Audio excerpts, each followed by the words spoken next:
मुगल बादशाह अकबर और उनके नवरत्न बीरबल के किस्से काफी मशहूर हैं। आइए सुनते हैं उनका एक नया किस्सा। बीरबल की खिचड़ी। एक दिन बादशाह अकबर बहुत सर्दी के मौसम में एक नदी के किनारे टहल रहे थे। तभी उनके मन में ये विचार आया कि इंसान धन के लिए कुछ भी कर सकता है।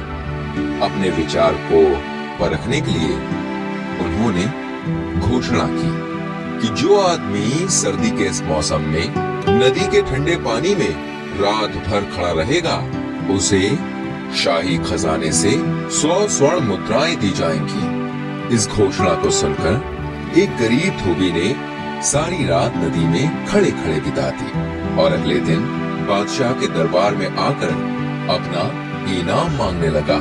बादशाह ने उस धोबी से पूछा कि ऐसी कौन सी शक्ति है जिससे वो रात भर पानी में खड़ा रहा। धोबी ने अदब के साथ जवाब दिया, आलमपना, मैं कल सारी रात महल की छत पर जलते हुए चिराग को देखता रहा। उसी की शक्ति से मैं सारी रात नदी में खड़ा रह सका।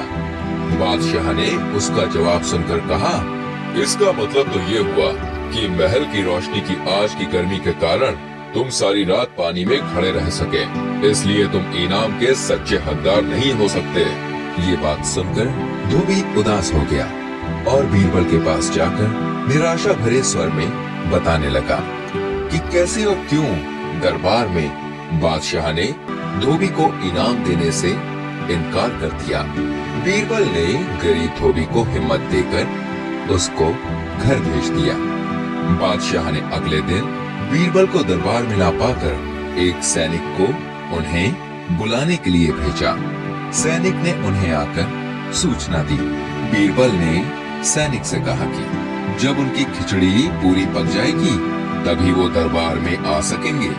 बादशाह को ये सुनकर बड़ा अचरज हुआ। वो अपने दरबारियों के साथ बीरबल के घर पहुँचे। वहाँ उन्होंने देखा कि 2 लंबे बांसों के ऊपर एक हंडिया में चावल रखकर उसे लटकाया गया है और नीचे जमीन पर आग जल रही है। बादशाह ने तत्काल पूछा, बीरबल, ये क्या तमाशा है? इतनी दूरी पर रखी हंडिया में खिचड़ी कैसे पक सकती है? बीरबल बोले, हुजूर, जरूर पक जाएगी। बादशाह ने जिज्ञासा भरी आवाज में पूछा, पक जाएगी? पर कैसे? बीरबल बोले, जहाँ बना बिल्कुल वैसे ही जैसे महल के ऊपर जल रहे दिए की गर्मी के कारण धोबी सारी रात नदी के पानी में खड़ा रहा।